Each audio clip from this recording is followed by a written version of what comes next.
Well, good afternoon, everyone, and happy summer. Almost to the end, but we're not going to focus on that today. We've got a lot of good stuff. We hope you enjoy yourselves today. Thank you for coming on and participating with us.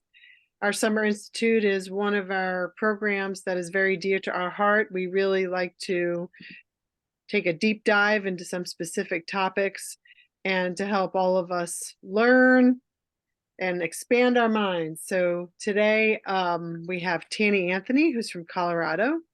The fabulous Tanny Anthony continues to bring wisdom and light to many topics, especially this one, which is identifying young children with deafblindness and looking at key support strategies. So before we begin, I just want to make sure you're all in the right place. This webinar is being hosted by Connections Beyond Sight and Sound, which is the Deafblind Project for Maryland and DC. I'm Donna Riccobono. I'm the project director. We have the rest of the staff here with me. Jen Willis is the project coordinator. We have Rebecca Hammer, who's our education specialist.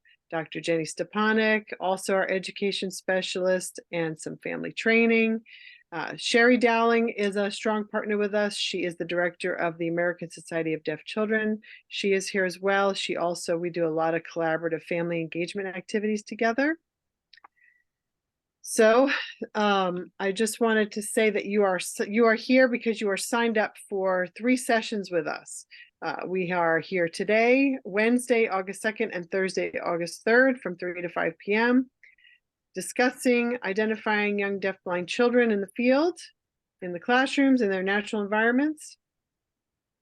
We will be recording each session. I hope everybody's okay with that because Tanny is so fabulous. We would love to have her recorded to use for future trainings and future whatever comes up. So we're excited to have her here today. Connections Beyond Sight and Sound. If you don't know, we do have a website. Most of you are probably here because you already receive our weekly newsletter, which has registration materials, etc. And we also have a Facebook page, so you can kind of keep track of announcements and things that are happening, all about things that we also think are important. We share, even if it's from around the country, that you could log on. So feel free. You're welcome to check out our website and also our Facebook page. We do have ACVREP credits. So we are going to give you the code at the end of each session. It's going to be a number. I'm being told we're not allowed to put it in the chat box. So I'm going to announce the number. I'll repeat it as many times as I need to. And then you're going to email the fabulous Rebecca Hammer, and she will also have the forms. So I apologize too. I have 2 dogs in the house. So if there's a FedEx truck, I may have to disappear. So they'll lose their minds and then they regroup. Okay, so Connections Beyond Sight and Sound. For those of you who don't know, we do a lot of professional development. We collect census on students that are in the state of Maryland and DC. So this topic is very close to our heart. It's important to identify children because of the impact that deafblindness has on children. We want to get in there as early as possible and work with the team, as Tanny is going to share. So we need her help and her partnership and her wisdom to kind of spread the word around identification and all that's important about identification. I want to thank our American Sign Language interpreters today. You guys are awesome. We are recording, as far as I know, accommodations have been given to those who need it. If you still need extra accommodations or there's something not working, please feel free to contact us through the chat or an email, whatever you're comfortable with. And Tanny, you have such a long bio. Now, I think what you need to know is that Tanny Anthony is the director of Access Learning and Literacy Team with the Exceptional Student Services Unit within the Colorado Department of Education.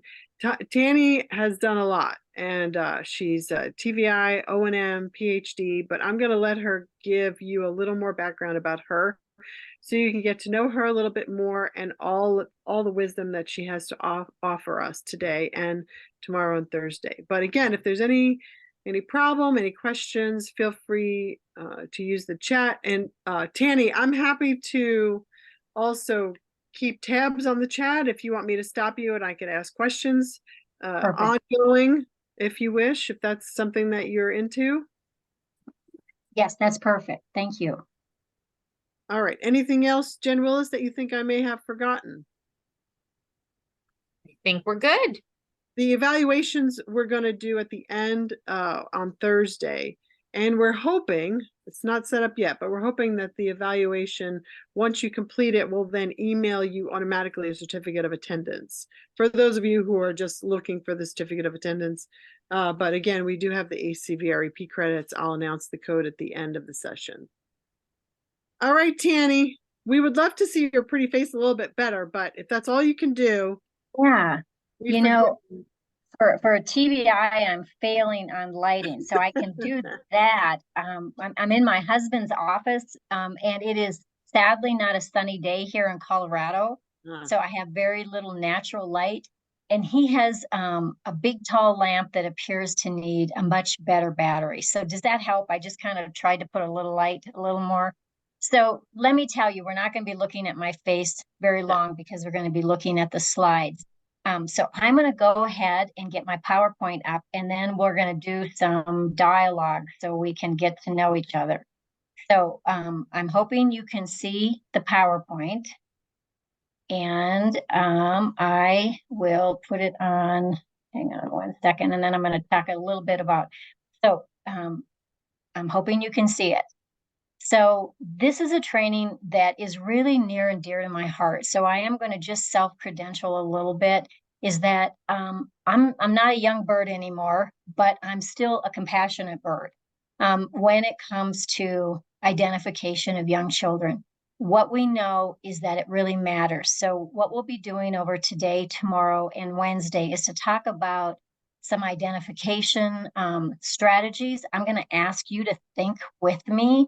There are things that probably I didn't think of. So please use the chat. And I appreciate Donna saying that she will monitor it for me, because my goal is that this really becomes a conversation and an opportunity.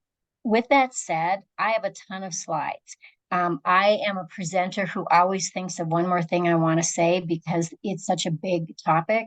So here's what I will say to you. However far we get today will determine what we do tomorrow, and however far we get tomorrow will determine what we do on Wednesday, on Thursday. So if we don't go through everything, please don't panic, because I have tried to give you a number of narratives on the slide. But what I want to do right now is just ask you in the chat if you can just talk a little bit about what your roles are. And if there's something you're really hoping to learn over the next 3 days, so just take a moment and open up chat. And I'm going to ask Donna to give it a second and then just to read out to me. And the reason is that I am one of these people that at the end of the training, I really want to make sure that I've met your needs. And if I haven't covered something, I'm going to find out pretty quickly if you put something in chat right now, whether I can anticipate I'm going to cover it.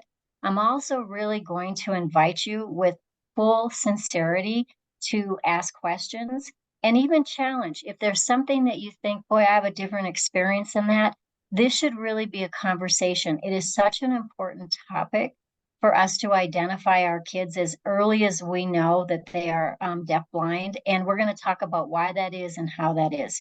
So Donna, has anybody taken me up on putting things in the chat? Because I can't see the chat when my presentation is full screen. As of right now, we do not have any comments. Nobody's telling me who they are and their role and what they're hoping to learn. I'm sure it's coming.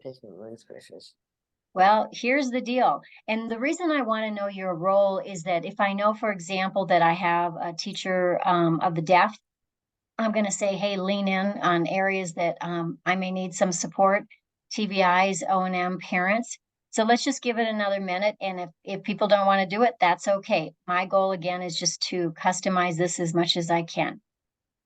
We have TVIs, comms, we have a deafblind teacher of the deafblind, orientation mobility, speech language pathologist.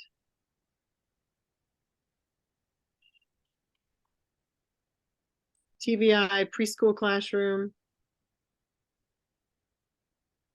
We have a parent.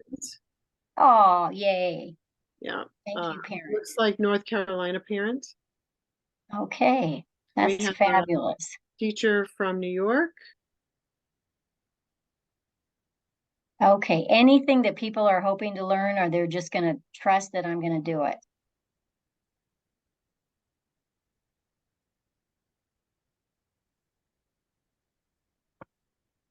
Okay, we're trusting, so I'm going to get started. Just so you know, I am just like Donna and others. I work for a deafblind project, just happens that my state is Colorado. And my background is I am a TVI, a teacher of students with visual impairments. I'm an orientation mobility specialist. And most of my career, I have absolutely been focused on the little people. So I love school age, I love adults, but I will tell you, my heart really sings when it comes to little people. So we're going to get started. So some of the information that I will share probably may hit some review. And here's what I always tell people. If you start thinking, wow, she's reviewing something I know, what I always say to people, because this has happened to me, is listen to hear if there's any different way that that same content is presented differently. What I find, especially working with families, is that my ability to explain something absolutely makes a difference of whether or not the information is understood. So I may say something and you may say, wow, that's a different way of talking about something I already know.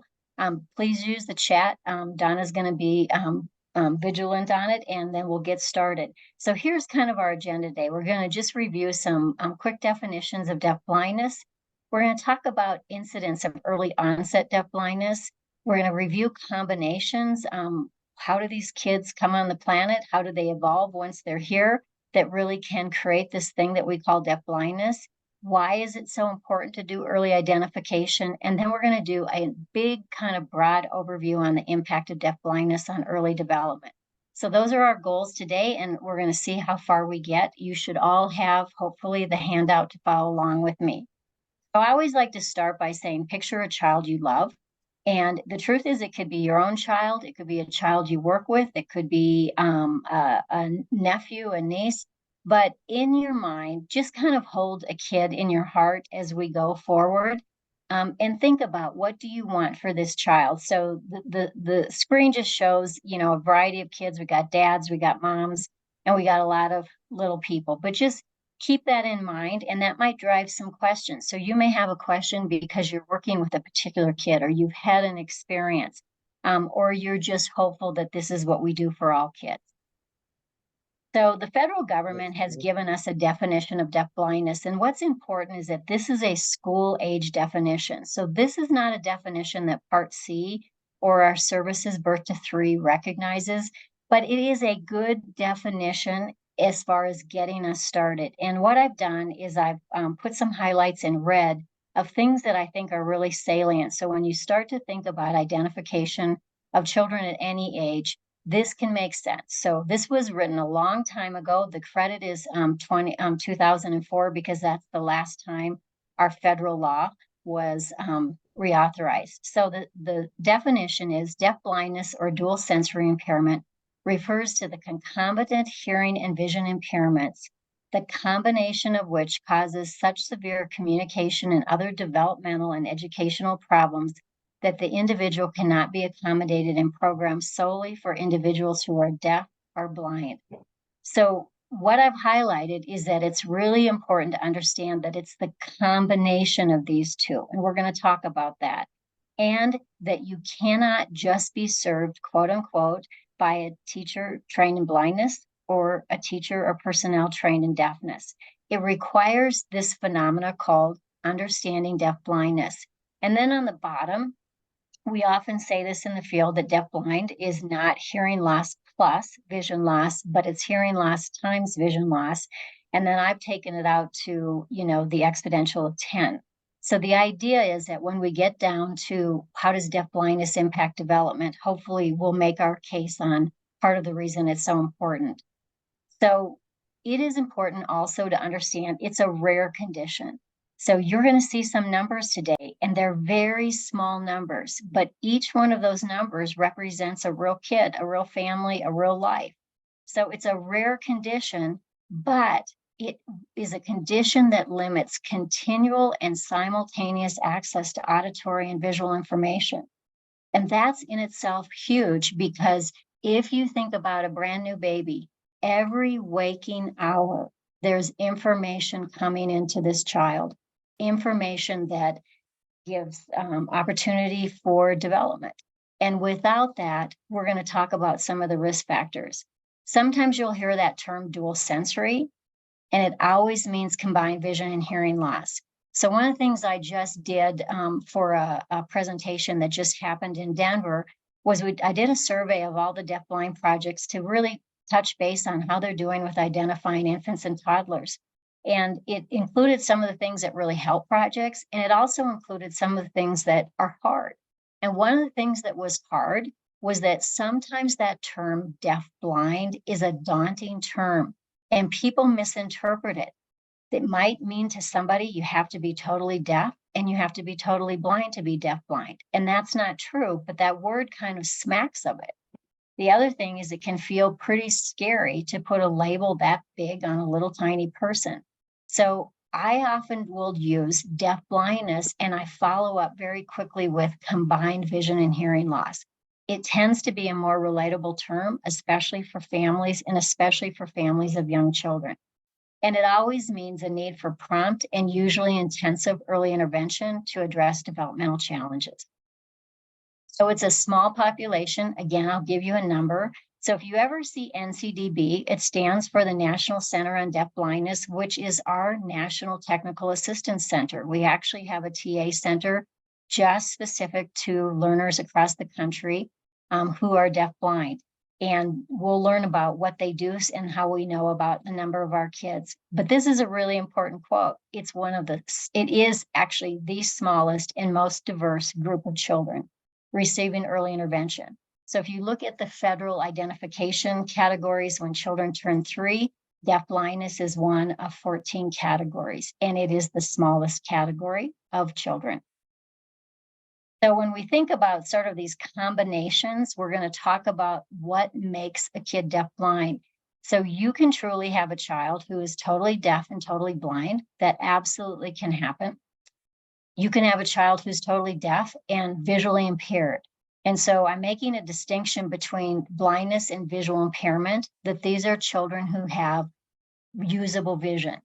So when we think of visual impairment, usually we talk about kids who might have brain-based visual impairment or ocular visual impairment, but there is some level of sight. We can have children who are hard of hearing, totally blind, and children who are hard of hearing, visually impaired. And then over on the side, you see these words congenital and adventitious, and we're going to talk about it.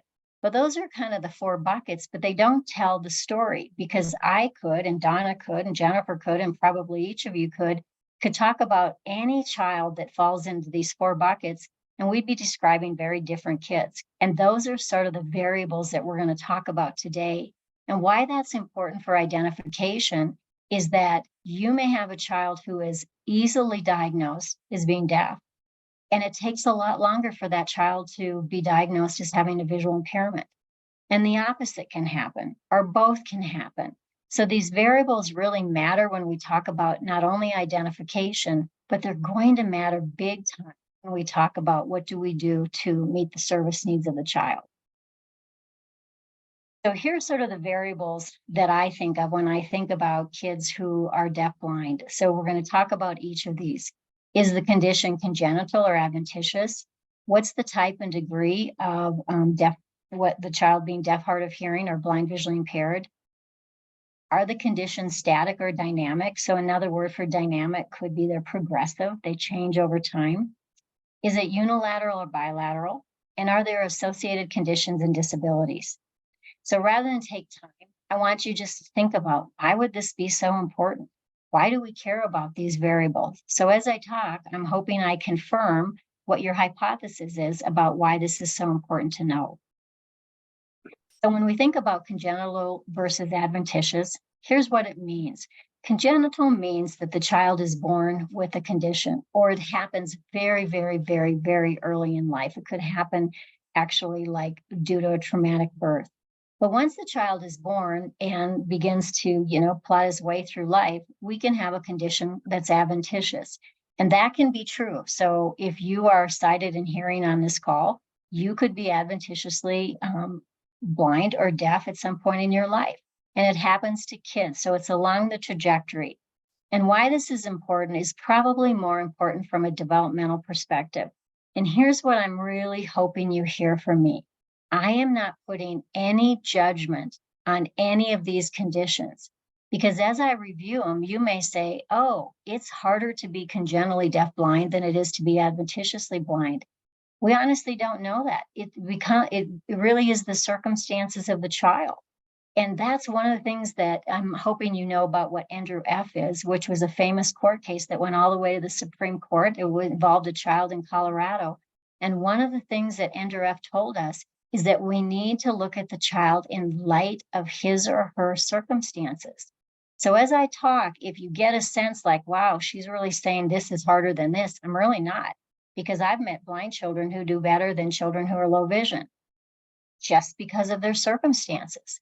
And so that's really important. Kids are nested in family structures, and there are family structures who need more or less of early intervention in terms of how they're going to function. So let's just talk about this from just kind of a paper perspective. So when we think about congenital versus adventitious hearing loss, what we think about is, did that hearing difference happen before the child had language? So we see this thing called prelingual versus postlingual deafness. So what that really means is whether or not the child had a history of functional hearing that was used for learning speech or language ahead of the deafness. And this is very important because we know that the brain begins to map from a language at early age. Helen Keller was adventitiously deaf and blind. And look what Helen Keller went on to do. But she actually had some mapping in her language ahead of the onset of her sensory loss. It's also important because we're going to talk a little bit about just the powerful senses of tactile for our kids who are deaf-blindness. So whether or not kids are going to have communication strategies and sign language when we know about the hearing loss. From a blindness perspective, whether or not the child has visual memories versus non-visual memories. So there are children who, because of something happening later in life, lose their sight, but they still have opportunity to rely on something that they knew from a visual sense ahead of the vision loss. Again, we have blind kids who do really well. We have deaf kids who do really well. It's just a matter of understanding and starting to putting together where is the child, and also where is the family in terms of understanding how this will impact communication strategies, et cetera. So we're going to talk about hearing differences first. So I just have 4 broad categories when we think about hearing loss. We have conductive hearing loss, sensory neural, mixed, and auditory neuropathy. So I have definitions on each of these that you can read through your PowerPoint. But the bottom line is how we tend to think about this is that conductive loss oftentimes can be medically treatable. So it's really about some kind of obstruction, could be fluid due to ear infection, could be wax because of an overly impacted ear. There are reasons that the sound waves can't get through the ear all the way through to the cochlear and then processed. Oftentimes it's correctable. Sensory neural loss, we know, has damage from the inner ear, the cochlear. It can happen in utero, meaning while the baby is a fetus and developing, or post-birth. And most often it's permanent damage. And so what you have is what you have. And then the question is whether or not there's amplification. Mixed just means both. And auditory neuropathy is talking about that there's damage with the cochlear, and there's evidence of hair cell activity in the cochlear, but there's no discharge. So it's kind of like, think about a conversation that as the sound waves are coming through the ear, the conversation stops and there's a lack of an opportunity for interpretation. So when we think about it, it goes deeper. So now we have the type of hearing loss, and now we go to the degree. And what we see is mild, moderate, moderate, severe, severe, and profound.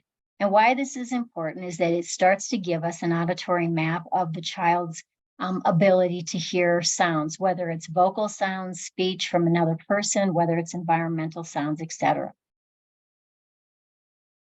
And here you just see a model of the ear. And I think this is important, but it's missing one piece. So you sort of see how the sound can travel through the ear and it's going through, but what's missing is the brain. And that's going to be a very key part of any kind of sensory processing is that we have these collectors of information, whether the ear or the eyes, whether it's the cochlear and whether it's the optic nerve transmitting to the brain, but then the brain has a big job to do, which is to put together the information.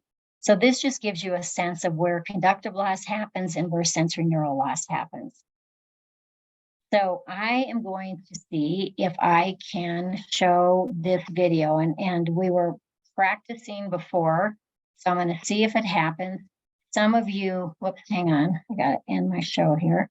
Some of you may have seen this particular video, so if you would just give me a moment, I had queued it up and I'm going to hope I can make it happen.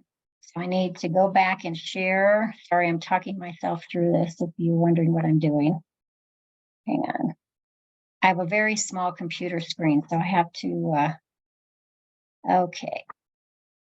So can you see this, Melissa? Yes. All right, so I'm going to, oh, you know what I didn't do? I'm so sorry. I didn't share it with the sound. Share sound. And you can look this up on YouTube. I'm just going to turn my volume. Can you? 3, 4, 5, 6, 7. Aha! You're on my apartment building on Granite Avenue. You owe me $300. Get it up? Fred, take it easy. It's only a game. Wilma, I'm just like them big tycoons. I play to win. Now, Barney, pay up or get out of the game. Put on busted. That's 1 down and 2 to go. Betty, it's your turn. I don't have any more money either. You got it all. Then I'll take a mortgage on your orphan's home. Well, come on, take the dice. Well, you don't just sit there like a dummy. I will not have you talking that way to our guests. Come on, Barney. I think we'd better go home. Okay. So I'm hoping that the sense of what happens with hearing loss as it becomes a little more significant. So can we totally understand hearing loss if we don't have hearing loss?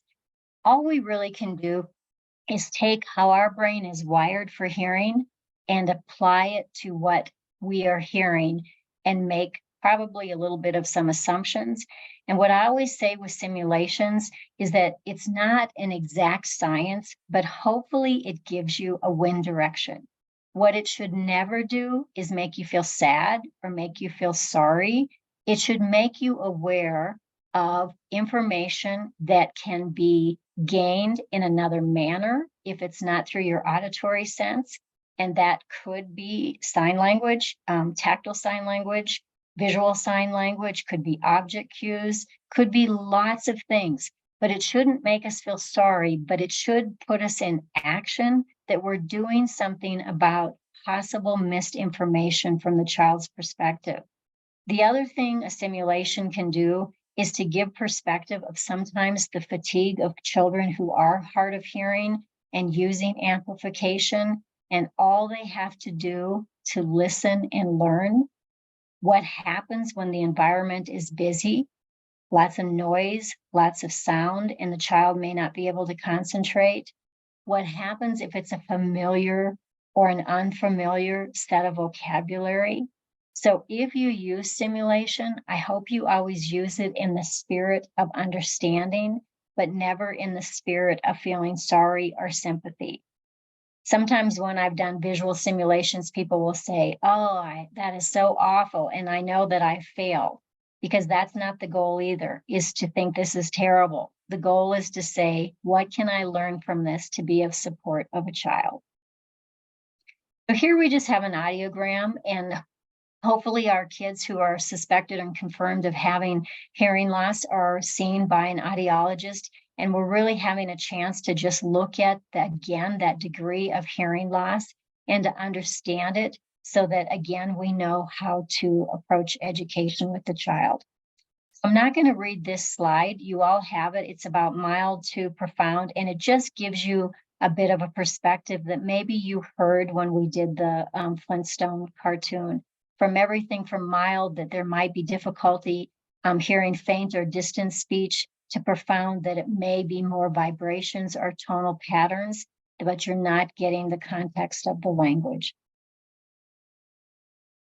I am not an expert in auditory neuropathy or dyssynchrony, but I just want to point it out so that you understand that there is this condition. If you're trained in deafness, you will know a lot about this, including how do we diagnose it with the child. But it's important to understand, because when you sort through these bullets, we talk about difficulty understanding speech and language. And also that kids may be able to hear better at one time than another. And this is very confusing to people. So you may work with a provider who says, he's just not paying attention, when in fact it's really a phenomena for the child.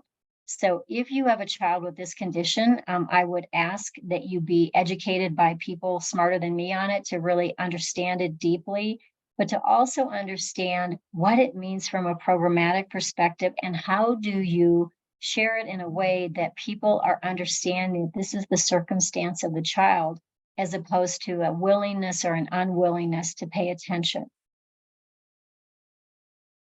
Now we're going to talk about blindness and visual impairment. So when we think about or how we see, quite honestly, everybody, we have three basic components to our visual system. So we have the eye, and at this point, you're just seeing the front of the eye, but the eye, just like the ear, is the mechanism that's going to take the energy and convert it into visual capacity.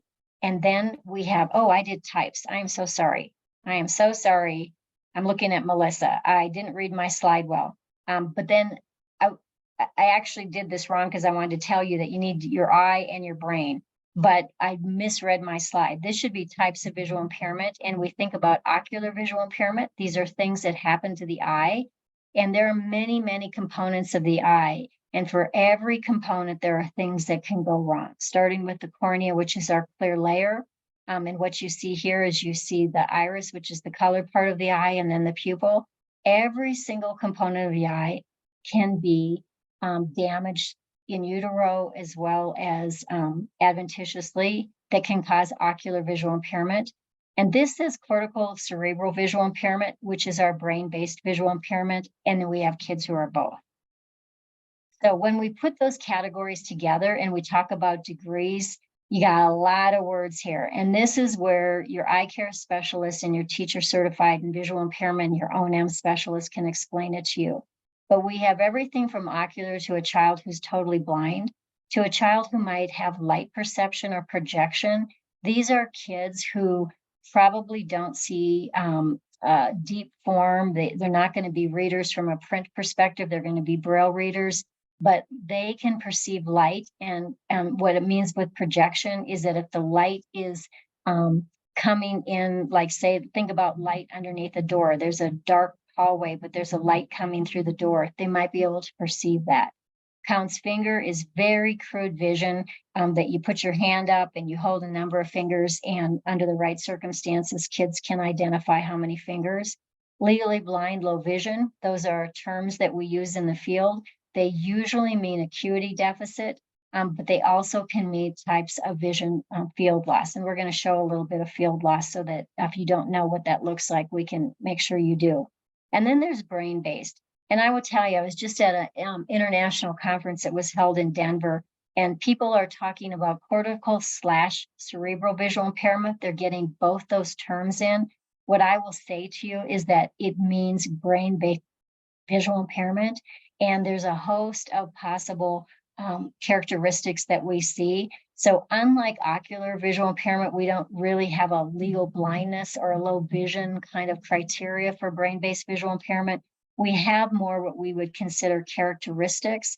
So I've listed many of these. Kids can have atypical visual reflexes. They can have strong color preferences. I'll show some of this later on. They may need to have the object moving in order to see it. They themselves may need to be moving in order to see. There's all sorts of things with brain-based visual impairment, and it is a changing demographic. We used to think we saw it mostly in developed countries. Now we're seeing it in developing countries. We also are seeing more and more brain research that's giving us insights into how people see who have brain-based visual impairment. So here's where we're going to make a little bit of a distinction. So we've talked about these structural concerns in the ocular system, one or more parts not working. And you can kind of subcategorize this. And I wanted to make sure you understand this. So just like we talk about conductive hearing loss can be improved. So think of the child with otitis media or ear infection. If we catch that early and we have medical treatment, sometimes antibiotics by themselves can do it. Sometimes we put in tubes for drainage, but that's kind of a parallel to this thinking about visual problems. There are things that can happen with the ocular structure that can be corrected when they're detected earlier. So think about a kid who needs glasses because they're nearsighted or farsighted. So these are things that we want to know about. We want to know about especially if the child has hearing differences, because if a child is using a visual communication system such as sign language, it matters whether or not the kid can see it with or without glasses. So visual problems we always want to be proactive with. Doesn't necessarily mean the child will fall into the land of deaf blindness, but we always want to be good stewards of anything we can do to optimize sensory functioning. Then we get to this category called visual impairments, and that's when something is going on with the visual system that we cannot correct. So our goal with this child is not medical mitigation, but it is education that really can optimize any visual potential the child has, use any other sense that is available and viable for the child to continue down the path of development and academics.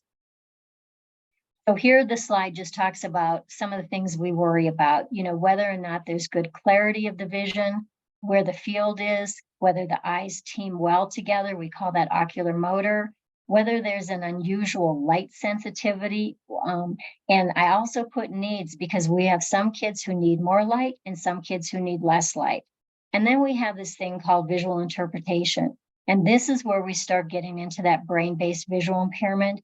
And if you've been trained in it, you'll recognize the terms dorsal and ventral streams. So dorsal is kind of the where from a visual perspective, and ventral is kind of the what. And we're not going to go into that. That's really a training for another day, but we are really understanding how brain-based visual impairment affects kids based on their capacity for healthy or damaged ventral or dorsal streams. And it affects your ability to sort out complexity, how you discern novel input, whether or not you can identify visual information quickly. So lots of impact. So here I just have a slide and that has a picture on it. And one of the things I will tell you is that I didn't give you all my pictures, and I didn't for two reasons. One is if they're personal pictures, I don't share those because I don't have permission to give those. I can use them for presentations, but I can't give them to you. And the other is that sometimes these are under copyright. So I don't want to put the Maryland Project in trouble that you have a handout with something copyrighted. But this is a great example of poor visual acuity. So just like we saw with the Flintstones where we were listening and that auditory message became harder and harder to discern from a speech perspective. So sort of the building blocks of speech were ultimately damaged to the point that it was difficult to hear. This is what happens with visual images when children have poor acuity. So the building blocks of looking and seeing this face are less than desirable because of poor acuity. Now, we look at this and we can immediately tell, we could tell that this is probably a woman who is Caucasian. We don't know that for sure, but if we had kind of a wind direction, that's what we'd think. We know that she has dark hair, she has short hair. We could even get kind of a perspective of age. Do we think this is a child or an older person? But the bottom line is, if we've never met this person before, we don't know who she is. And what if we have met her and she's my mom and she's across the room? Do I have enough information, unless she speaks, to know that this is my mother? So you're starting to get another example of what happens when there's sensory loss. If you paired this with mom spoke and the child had a severe hearing loss, and just like we heard at the very end of the Flintstone clip, you start to get a sense, or if everybody else can immediately know their mom by sight and sound, this is a child who may take a little longer, especially if that mom is in a busy room with a lot of noise and there's a lot of backdrop information. And what if she showed up and she was wearing her hat because she just came in from the sun and she didn't take it off? So now all that beautiful contrast that the child used to identify mom is really in a different and a more challenging perspective. Starts to give you an idea. So here's just another way to show acuity. So this is more of a European metric with the 6.6, so it's not in a 2020. But think of 6.6 as being kind of 2020. They're actually looking at it from a meter perspective. It starts to give you a sense of just how blurred a visual image can be. And why that's important is that there's two things to think about.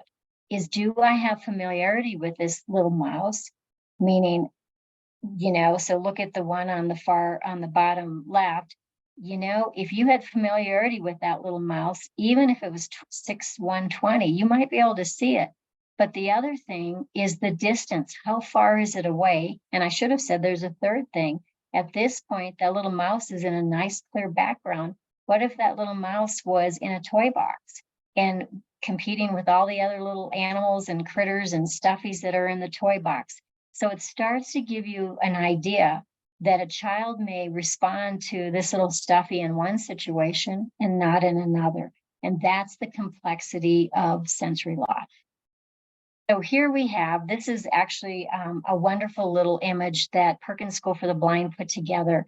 And I will just say, if you want to use chat, you can, but usually how I teach this is I say to people, what do you see?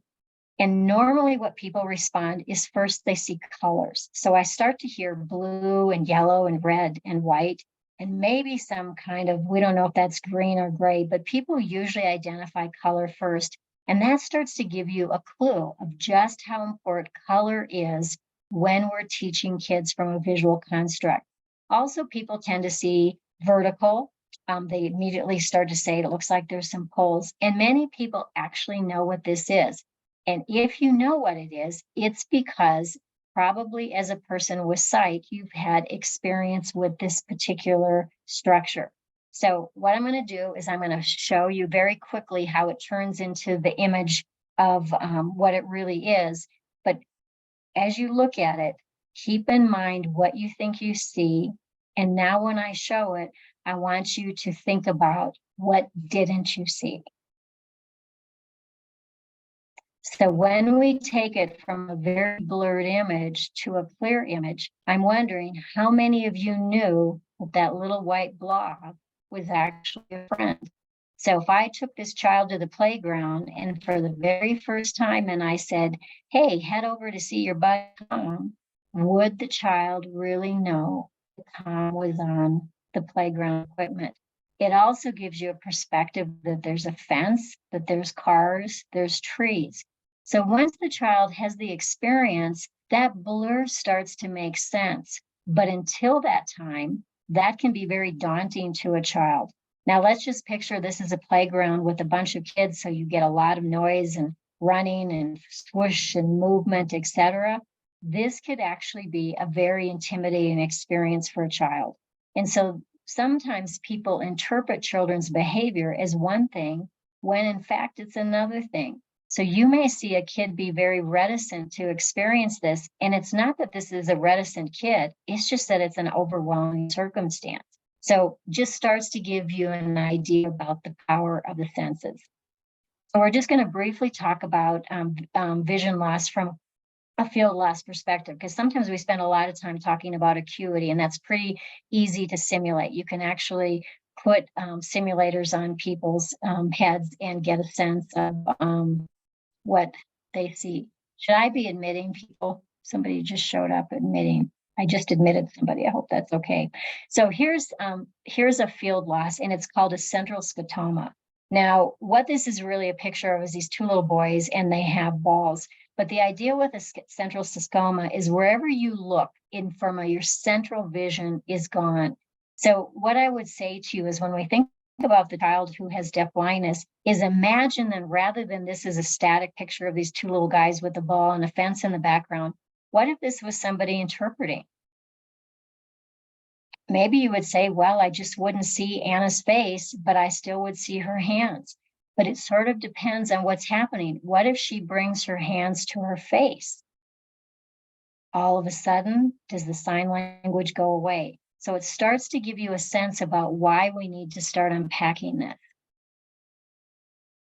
Okay, hang on. There we go. Now we have the opposite. We have basically what we call tunnel vision. So now instead of the central vision being neglected, the peripheral is gone. So again, now we see the faces as those two little boys. Now, the good thing with this kind of vision loss is depending on where I turn my head and scan, I might be able to get more information about where the children are, etc. But it means I have to do a lot of work. And that only works if A, you know how to scan, and B, if you can scan. So think about the child with cerebral palsy who may not have the freedom of really good head scanning movement because that ability to control your head is continually compromised by what's happening with your trunk and your basically your core. But this gives another idea of how hard somebody's going to have to do to stay current in a preschool or stay current in an academic setting or go to the grocery store. So you start to get a sense of, yep, you get information, but you're also at risk for missing information. And then start thinking about the travel skills here. Now we have what we call scotomas that are not central. So this can just happen where children have visual neglect or field loss anywhere within their visual field. Again, you can move your head and get some information, but if you're a brand new little person, you have to work pretty hard to get that information. And then what's going to happen with your sign language? So now we're seeing a child that we may have to move that sign language to be a little more proximal in terms of hands or tactile sign language. But it just gives you a perspective. And I'm not simulating the additional hearing differences at this point, but it just starts to give you a perspective. And so what I will say to you from an identification perspective is that all three of these children present very differently from a field loss. And because they see, they are at risk for not being identified. Somebody very clearly has to understand that they have field loss because they're probably, quote unquote, have hearing differences, plus they're doing some things that look visual. And that's part of this identification puzzle. How do you tease out this little kid? What I will tell you is diagnosis helps us because teachers of students with visual impairments and O&M specialists are trained that if we hear certain conditions, we can assume visual field, but not everybody knows that. So if you don't get the TBI or the O&M in the room, this might be a child who is served in a program, a baby program or a preschool program for hearing loss, and people are seeing behaviors, but they're not interpreting that the kid just really isn't a fully sane child. So brain-based visual impairment, we've talked a little about it, can be called cortical visual impairment or cerebral visual impairment. Those are actually two different things. They have two different collections of data. So what I would say to you is that it is probably easier just to think about brain-based visual impairment. And what it really means is that the child may have an intact ocular system and the visual message comes in through the eye, makes its way through the retina, goes to the back of the eye with the optic nerve. And when it gets to the brain, because of a neurological condition or compromise, it is really impacting whether or not the child can absorb that visual image in a meaningful way. So there's lots of different things that could happen. You see on the bottom, it talks about you can have impairments with the field, movement tracking, object recognition, contrast sensitivity. So there's all sorts of things that can happen with brain-based visual impairment. And what I would like to make sure you understand with that first bullet is that it's our leading cause of visual impairment in the United States. We collect data on it for our kids who are deafblind, so we know that we are seeing an increased incidence of our children identified with deafblindness as having brain-based visual impairment. So it's definitely something to understand and pull together from a program perspective. So I have a picture here, and I'm not going to tell you what it is, but what I will say to you is sometimes people look at this picture and they immediately see two things. So I'm going to talk about the first thing. So oftentimes people see there looks like a couple, they're down. I see it as a lake. There's a body of water and they're at the lake edge and they're looking across and they can see maybe a peninsula or maybe they're on an island and this is some other land, but they can see trees far away and very far away. It almost looks like maybe there's some hills. There's trees, there's rocks, there's stumps. You kind of get a perspective. You can discern the sky from the water. And then what I will tell you is there's something else in this picture. So if somebody wants to put it in chat, that way I'll know that you're paying attention. Do we have anybody, Donna, that's put the other thing that I haven't described in the chat? Anybody see something that I haven't described? Nothing in the chat. Okay, I'm going to give you one more second and then I'm going to say it aloud. So there's one thing I haven't mentioned. Nothing yet?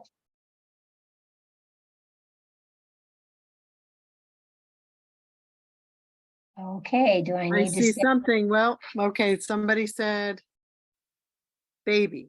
Yay! Okay, so there's a baby in my picture. So if you're looking at that couple and they're not holding a baby, what this is this is what we do with just kind of a visual illusion. And so I don't know if can you see my cursor? So I'm going to draw the baby's face. We got a little chin, a little mouth, a little nose, a big forehead. Here's the eye. We got some hands and arms, a little tummy and some legs. And then right where the base of the leg is, we're assuming this is the baby's body. So this is called a visual illusion. So this is not to simulate brain-based visual impairment, but it is to tell you that we see with our brains. We hear with our brains and we see with our brains. And it's a way to say that we basically are wired to make sense of what we're seeing. And that's true for kids with brain-based visual impairment, but sometimes they need what I just did. They need more explicit instruction. So we'll talk about some other strategies later on. So it's only to give you a sense of that the brain is the master interpreter of all that we see. This is a slide that I just added because I went to a training last week and one of the man who has done this research talked about it. All that this shows that I want you to understand is that they are now really doing some very cool stuff with kids who have brain-based visual impairment and understanding how their brain works differently when they are looking versus when somebody who doesn't have brain-based visual impairment is looking. So when they hook them up and they're really looking, what you see is this first one is a sighted person. And what you see in this brain, so, here's the nose, here's the skull, here's the brain. You see all of this beautiful illumination. This means that the brain is firing and working and having multiple conversations from one section to the brain is all looking at what they are looking at. And it's a very important thing because what it shows is all that we see. We used to really talk about that where we saw was the occipital region of the brain. And what we know is we see all over depending on whether it's color, whether it's movement, whether it's familiarity, all sorts of things. So then we start to look at what happens when we have somebody who has an ocular visual impairment. So this is somebody who still has the mechanics to see, but they're not seeing 20/20 the way that somebody with quote unquote normal vision sees. So you start to see a lot of activity. You just don't see as much as the person with the typical sight, but it gives us a lot of sense that we're seeing things happening, things firing, not as much, but we're seeing it. This is the brain of somebody who in this case has cortical or brain-based visual impairment. And what you see is the brain is working pretty hard, but you don't get that beautiful everywhere kind of firing activity. So this just tells us, and they're talking about particularly that dorsal stream is just not working as well from a spatial processing perspective. So it doesn't mean the person's not seeing. It just means that they're not doing the full interpretation as quickly and maybe as completely as somebody who has typical sight. So this is research that's just coming out. The chart I have, most of the deafblind projects use, but what I love about this chart is it starts to tell us who is deafblind. And again, we might use that phrase, combined vision and hearing loss. But often when we are training people in Colorado, people will say, well, he can see and he can hear, or it's really mild. So here's where that interaction really comes into play. So down our side, we have degrees of vision. Down to our right to left, we have degrees of hearing. So where we don't see deaf blindness is pretty much, it's normal, right? We have normal vision, we have normal hearing. So we start to go through, and anytime you have normal vision or normal hearing, life's pretty good. But then we stumble a little bit when we start talking about, depends on the degree of vision loss. So that's where you have to make some judgment calls. That's where you have to say, does this impact this child's learning? Are there things we need to get ready for? Do we need to be thinking about pre-teaching concepts? Do we need to think about Braille? Do we need to think about O&M? So that's where you have to sort of make some judgment. But where we start to lock in is, here we have low vision. So as soon as there's low vision, all the way from mild, moderate to severe, profound, progressive auditory, we would probably consider that kid to be a candidate as a child who's deafblind. And it's because that interaction, low vision and mild to moderate hearing loss, you don't separate those out and say, here's what he sees, here's what he hears. You have to bring it together and start thinking about everyday situations with lighting and background noise and familiarity, et cetera, et cetera. And does that have an impact on this child's learning, what he's taking in, how he's communicating, how he's being understood?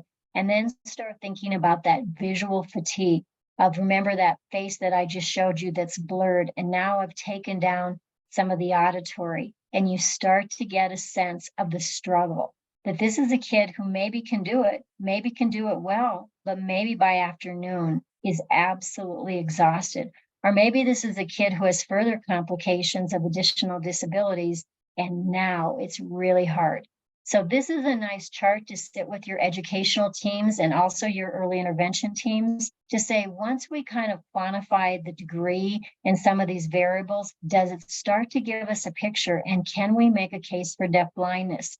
So our eligibility in Colorado is, we have eligibility for visual impairment and deafness. And what we do on those forms is that we go to the very bottom, and it says explicitly that a child who is deafblind may meet the eligibility as a child who's blind visually impaired, and may meet the eligibility for hearing impairment, including deafness. But what we also do is we have a little box that says maybe the kid isn't technically qualifies under visual impairment, including blindness, but because of the combination with hearing loss, we call it deafblindness, and vice versa.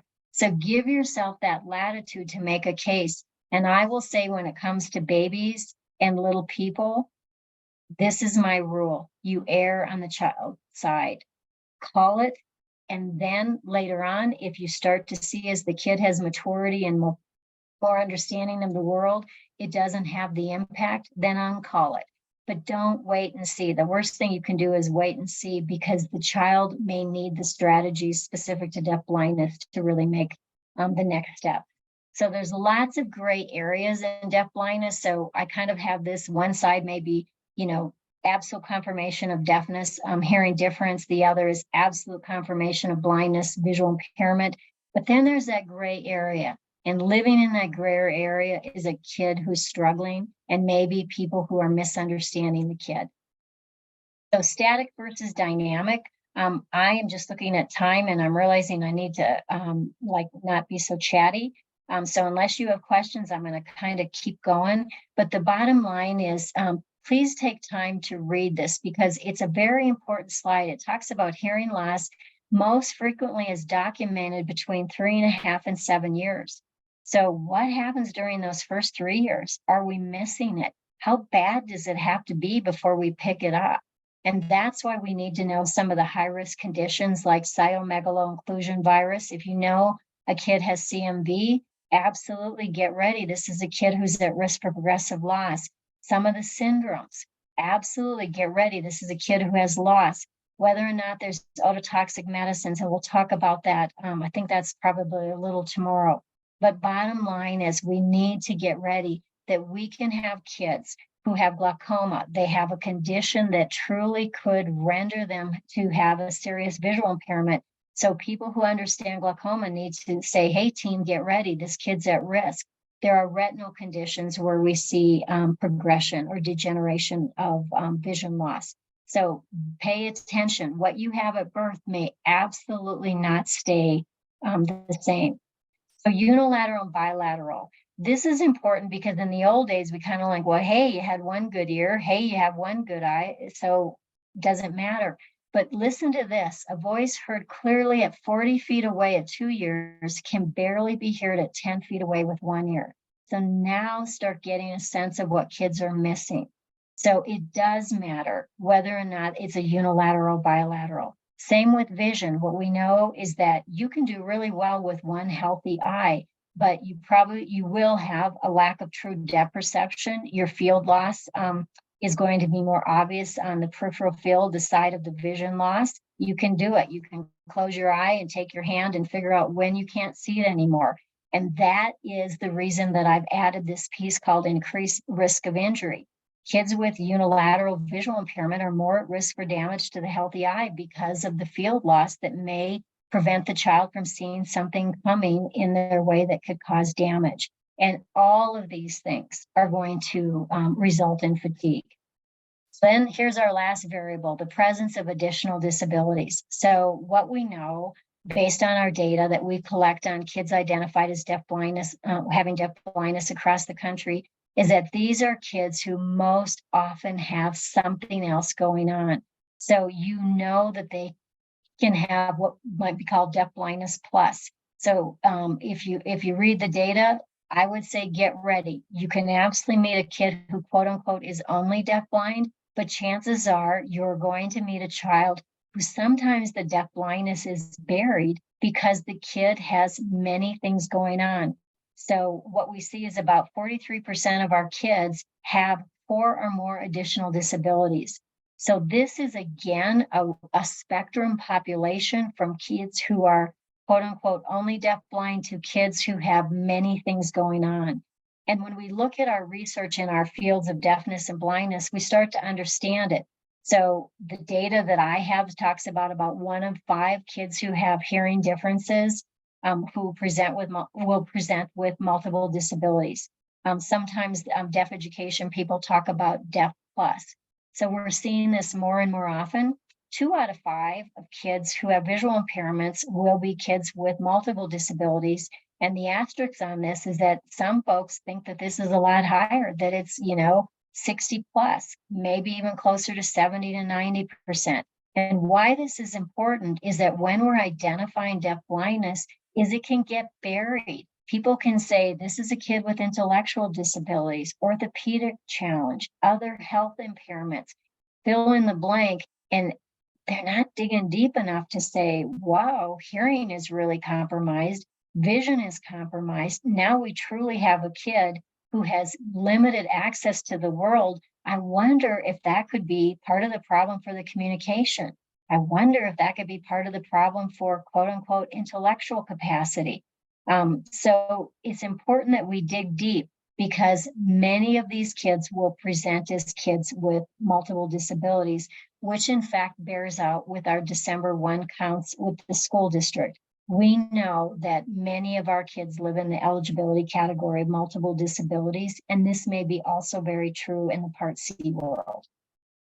So this is kind of a silly little thing that I did, and I had my husband help me. So I took these variables that I've just presented to you. So if you look at the far left column, we have deaf, hard of hearing, congenital, blind, visually impaired, congenital. So I kind of looked at all of the different combinations of congenital versus adventitious.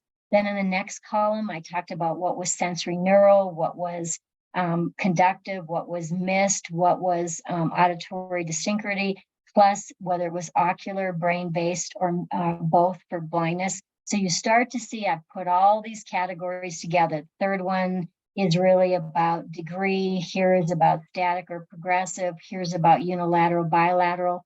Here's about whether there's additional disabilities. And then we looked up the statistical formula for permutation, and we came up with 1,804. So that starts to tell you the diversity of deaf blindness, that you can have so many different combinations of what happens. And there's things I probably left out. Those are the ones that I thought of, but you might think of, well, what about the kid who hasn't, whatever. But the bottom line is this starts to tell you about the incredible diversity of deaf blindness. So under hearing facts, just know when you meet a child who is a little person who has hearing loss, here's what I say to you: check their vision, just check their vision. Because the bottom line is we are doing better and better at identifying our kids who are deaf, hard of hearing at birth, but we're not always doing that next step to say, if this kid is moving toward visual communication, what's our confirmation that this is a little person that sees at an optimal level or a normal level? Conversely, when we look at vision, we got a lot of stuff going on with our pediatric population. So it's a low incidence to be blind, visually impaired, but 20% of our kids have refractive error. That's just in the general population. So again, even if the kid doesn't come up at the end of being quote unquote deaf blind, but they might have it be a child with hearing difference plus refractive error, be that good steward to really understand, what does that child see? Is there a problem? Can we correct it? That may make a difference of a child being a good communicator, a good explorer, or not. So now we're going to finally get into kind of our population demographics. So these are slides that some good folks in the Deafblind Project put together, and I'm literally borrowing them. I think they came from Indiana. I think Barb Purvis from NCDB helped put this together a long time ago. And what I like about this is that it really shows how small our population is. And I will tell you, sometimes this is the worry, because if you talk to, ophthalmologists, optometrists, if you talked about, ENT specialists, medical providers, sometimes they don't worry about our kids as much because there's such a small population. But by the end of today, what I hope you see is that little yellow dot that represents deaf blindness is teeming with diverse kids who absolutely need intervention. So the black circle is like all the kids birth through 21 in the United States. When the slide was put together, it was 87 million. The gray circle are kids age birth through 21 who receive special ed. So we usually think of that as being about 14%, might be higher, might be lower, but that's usually where it hovers. Then we have this little tiny dot that's the kids who are deafblind. So it is a very small population, small but mighty. So now let's look at this from a birth through 2 perspective. So red circle, all children age birth through 2. Pink circle, that's my fault. I didn't correct that. Should be children ages birth through 2 receiving special ed.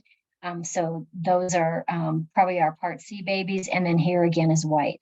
So they're always going to be a little bitty number, but I'm going to tell you, each one is a kid with a family who needs assistance.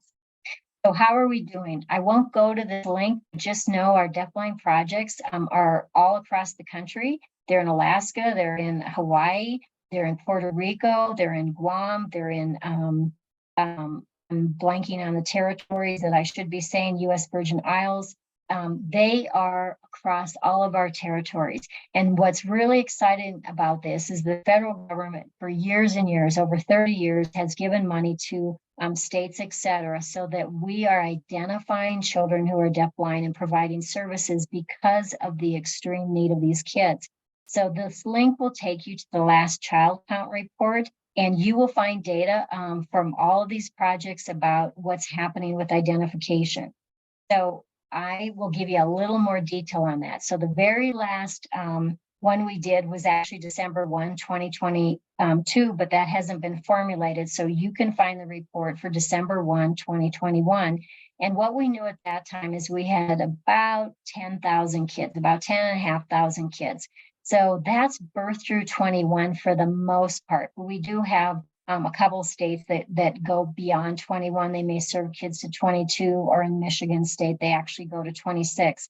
But here's what's really interesting. Of all those kids, we know we have 527 infants and toddlers. And that doesn't seem like many kids, 527. So the survey that I just did is I was really trying to understand where we over-identified, probably not happening, and where we under-identified. But here's what we know. We got 527 little ones that somehow made it to identification in their state. And there is no judgment on this because it is a hard thing to do. I've given you like all the little history about how you can come onto the planet or stay on the planet and become deafblind. But then what are the identification vehicles that give us the information that we know that this kid is deafblind? So I will tell you, I think this is a low number. I think we can do better, but it's more than we used to know about. So we've made progress. So this is an example, and this is not an indictment. It's just an example. So when I looked at the data, I put in Colorado's, I put in DC's, and I put in Maryland's. Doesn't mean anybody's doing better than others because there's so many variables. But what I will tell you, when I look at Colorado and we have 8, I hang my head. At one time, we had 17. On an annual basis, we had 17 babies and toddlers that we were identifying. So we are actually sitting down and saying, what do we need to do? But this starts to give you a sense of how's it happening? So one child in the DC project, again, no judgment. It just means it's like, hey, we got one kid. Yeah, that's great. How did we get that kid? What were the vehicles that supported the identification of that kid? How do we maximize it? So the idea is to just try to get some more perspective. I will tell you the things that hurt us sometimes are whether or not we play nice with Part C. And usually, let me convert it. It's whether or not Part C plays nice with the Deafblind Project. And so, again, not an indictment, but we have room for improvement. Whether or not people do infant newborn hearing screening and they discover hearing loss, ever say to a family, it's really important that we check out vision too. Whether or not our high-risk babies in NICUs are diagnosed with both things going on. So there's lots of reasons that we do and we don't identify kids, but we have a mechanism through this child count report to look at it and start to say, how do we make this better? So that's a whole other conversation, but I will say to you, when I looked at the states, there were states that were at 0%. They literally had identified no one who was a baby, infant and toddler. And we had some states who were up to 16%. And that was incredible to me. I'm thinking, wow, 16% of a birth through 21 registry has your birth through 2. What are you doing? So we're trying to learn and implement what else can we do to be identifying. But I always talk about it 2 key questions. Why is it so important that we're doing this? So like, Tanny, why do you care if it's 0 to 16%?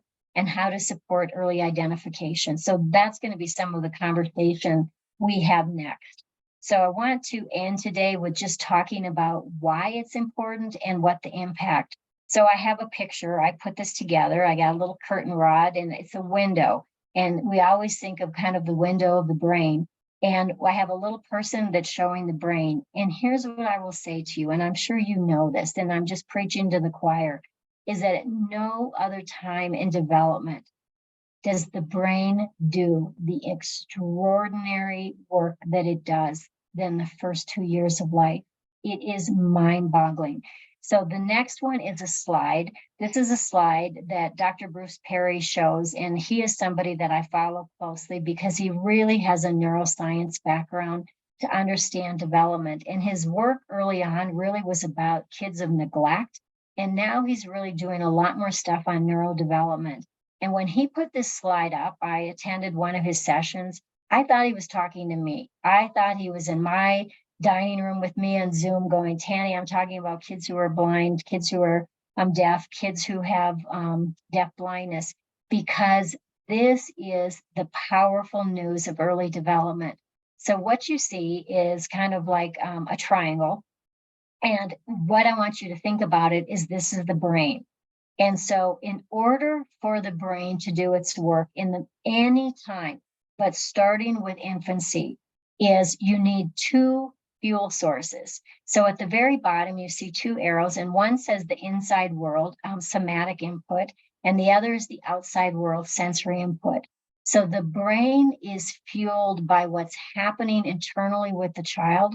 So inside world can be things like temperature regulation, whether or not the baby is fed, whether or not thirst is saturated, whether or not the bowels are working. So think of all the inner dynamics that happen with a child to really get a kid ready to learn.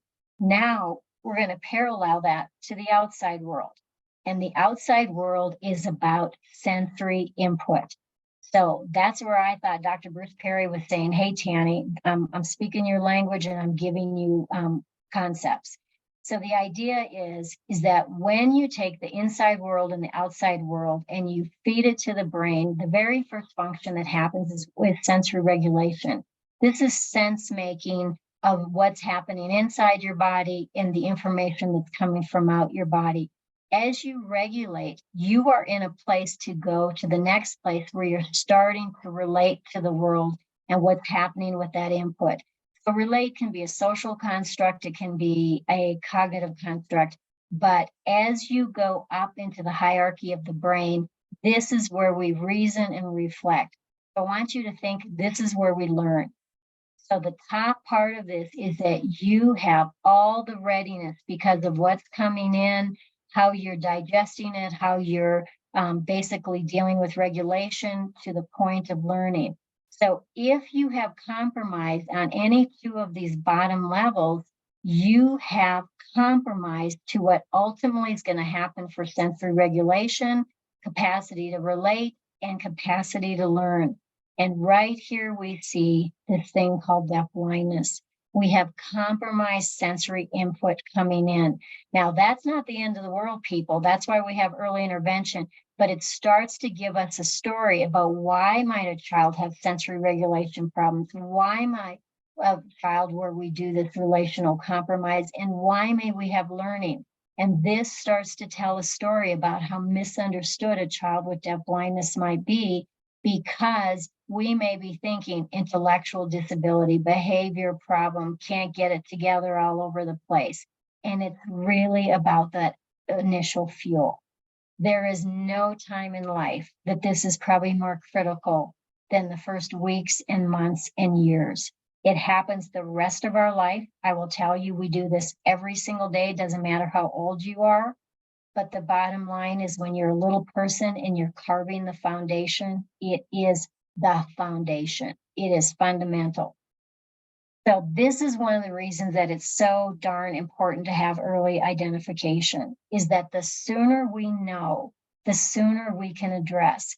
So the very first reason for early identification is what I call early possible treatment of sensory loss to mitigate the loss and optimize sensory function. So in the interest of time, I won't show you my cute video, but you can see it. It's about a little person who first gets glasses and is basically shell shocked. So take time, and I'm going to ask you tomorrow how many of you looked at it, but you've all seen them on Facebook or YouTube or whatever. It's the pure delight of a child who goes from blur to focus.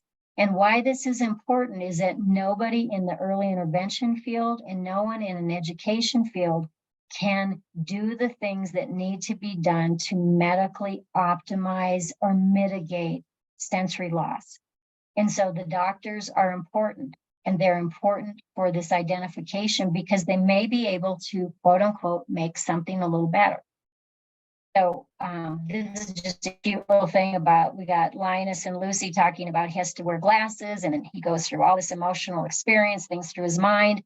And one thing stuck out, and Lucy said, what? And he said, it's kind of nice to be able to see what's going on. And the truth is, glasses can be a game changer for kids. Tubes can be a game changer for kids in terms of conductive hearing loss. These are things that we want to make sure that we are mitigating. So I have pictures that are not in your slides because this is from Dr. Leah Verin's site, but I love this story. So this is a story about a 4-month-old infant who was diagnosed as having infantile autism. So in the first picture that you see on the top left, you see mama presents her face and this baby has extreme aversion. This kid could not turn her head any farther from mama if, we tried. Too much. So Dr. Leah Verin, many of you know, is a Finnish ophthalmologist. She's done the Leah symbols and done some incredible work. But she did an eye exam and she had the, fortitude, the wisdom to say, hey, sometimes we check for babies to see if they're nearsighted or farsighted, but this seems to be something different. You don't see that kind of gaze aversion with nearsightedness or farsightedness. And what she realized is this little person didn't accommodate. So accommodation is the capacity of the lens of the eye to fluctuate from a focal distance perspective. And we start to lose it when we hit about 40. So any of you who are in reading glasses know what I'm talking about. You need special glasses in order to be able to see close. Well, she figured out this little baby had an accommodation problem and she put reading glasses. So here's what I want you to see because I'm going to go to the next slide. First picture, baby averts. Second picture, these little precious glasses are. Baby starts to look, baby looks, baby smiles. Baby says, Mama, where have you been? I've been looking for you for so long, for 4 months. So autism diagnosis goes away. And what we realize is that this was a visual accommodation problem. That is the power of early identification for mitigation. This was an eye doctor who was smart enough. And now we see accommodation error in all sorts of populations. We see it with children with Down syndrome. We see it with kids with autism. This is why it's so important that when we see something that looks as serious as a head aversion to eye contact, we check it out, because for this little person, pretty sweet story. And look at that smile. That is the first eye contact this little person was able to make. So we know it's important. We also know that early amplification can be very important for children who have hearing differences. And what we know is not every child will be amplified. Not every family wants amplification. But what we do know is that for children who benefit from amplification, we kind of have a formula that early identification, early amplification, early enrollment in a program that has a commitment to a communication methodology. We are seeing kids who are identified very early with having significant hearing loss show up at preschool with good language outcomes. So bottom line is, again, early identification can give us that opportunity for amplification. So the other thing is, sometimes we get to the doctors, we get to the audiologist, and we're still at the end of optimizing sensory function. What the kid has. And this is why it's so important for early identification, because then we can start to address family needs, child-specific needs, and big needs around access and communication. And we can get started working on what should happen with that child with appropriate intervention. And I put down here avoidance of misinterpreted knowledge and skills.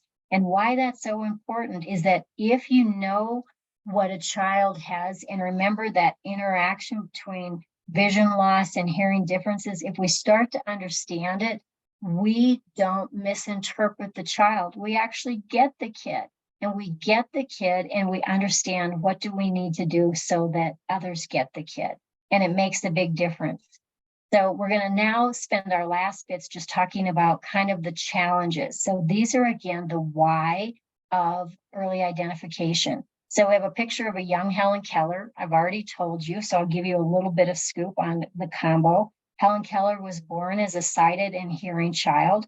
So she is somebody who was adventitiously left blind and deaf. She had probably something due to a high fever. I'm thinking it was encephalitis, not sure. But because of that, she lost her vision and she lost her hearing. To my knowledge, Helen Keller was deaf and blind. So when it happened, I believe she was about 18 months. So when we think about the type of loss, she had sensory neural loss. She had ocular visual impairment. She had damage to her eyes. She was bilateral with her visual impairment. And it was a pretty significant event in her life, as you all know, if you've read the Helen Keller story. Some people think, please don't talk about Helen Keller because there's so many other people who are deafblind and she's not representative. What I will tell you is she was one person who was deafblind, but probably one of our most famous. There are some others who were famous. But why it's important is, again, what we understand about Helen Keller is that it wasn't just hearing loss plus vision loss. It was truly this thing called deafblindness. And the biggest challenge that we knew early on was to her communication and her formal language. For some kids, there's going to be other things that we always pay attention to, but it starts to give us a sense of just how profound deafblindness can be. So I don't know if this is going to work, but I'm going to try it. Rats. Oh, it did work. So I just have a video. You see little kids in a classroom not hearing and very, very difficult to understand what's happening. So for the child who's deafblind in this classroom, hard to understand. Now we have kind of a street scene. So for those of you who understand, you can see somebody probably crossing, but how is this person going to get across the road? This is where we need assistance with our O&M, but it starts to show the compromise. Here we have kids just playing ball. Again, this is more of a low vision. What's nice about that ball is that it's a beautiful green color, which gives you a sense of good color assistance. Here it looks like we have a baking activity. So we're just rolling out the dough and you start to get a perspective of the role of contrast. Teacher reading a story, just come on, teacher. I don't have a clue what the story is about. I can't see the picture and I certainly can't hear you. So it just starts to give you some perspective about what it might be like for a preschooler to enter a classroom or an older kid to cross the street. Oh, I didn't tell you, I should have put that up. That was moderate visual acuity loss and severe hearing loss. Okay, so here we go. So many years ago, I had a friend in Wyoming and she said, Tanny, will you come up and talk about the impact of deafblindness? And it was right when that movie was out with Captain Sully landing on the Hudson River. Remember that? Where the river was not quite frozen. He lost control over the plane and he had a choice of trying to turn around and make it back to the airport or literally landing in the Hudson. And one of the most famous quotes of that movie was brace for impact. You might remember when it was time for him to come on down and land. That's all he said, brace for impact. And I thought about it and I thought that is actually a really good tagline for the impact of deafblindness, brace for impact, because every aspect of a young child's life can be touched by deafblindness. Again, we're not telling a sad story. We're not denigrating. We're not being bleak. We're not, saying this is the end of the earth. What we're saying is that if you understand the impact, then you know what to do. So please don't hear this as gloom and doom. Please hear this as, hey, this is an impact. And now that we know it, we can do something about it. So even though it may feel heavy, I want you to hear that this gets us set up for intervention.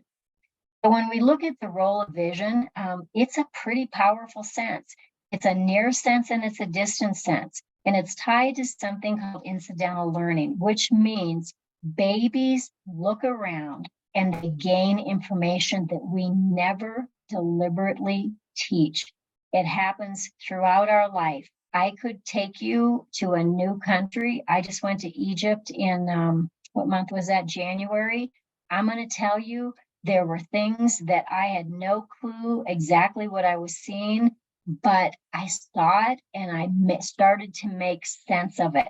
And that's what happens with little kids. They look around. So Burton White was a pediatrician years ago. He and Dr. Brazelton were like two of the big pediatricians of that time.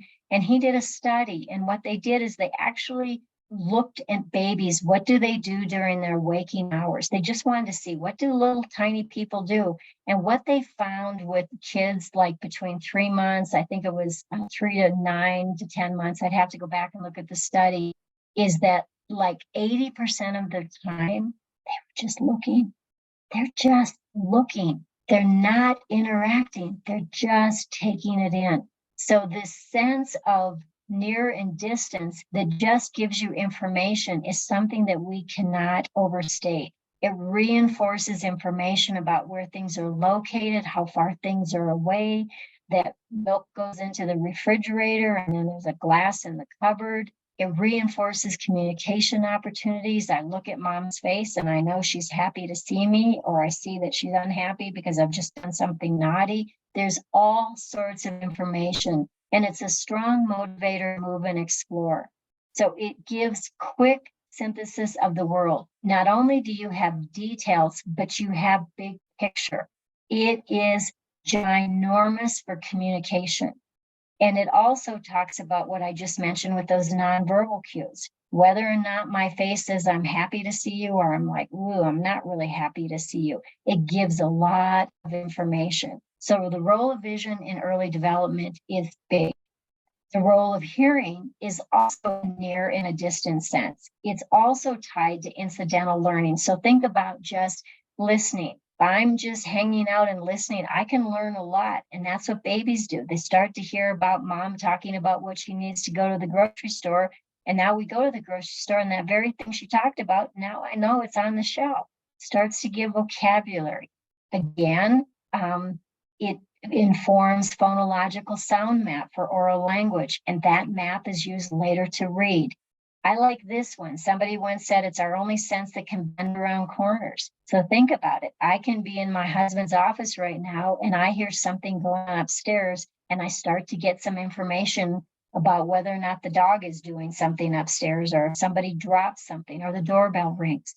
So again, it starts to be that platform of information that is information that maybe nobody taught you, but you just started to figure it out because it was around you.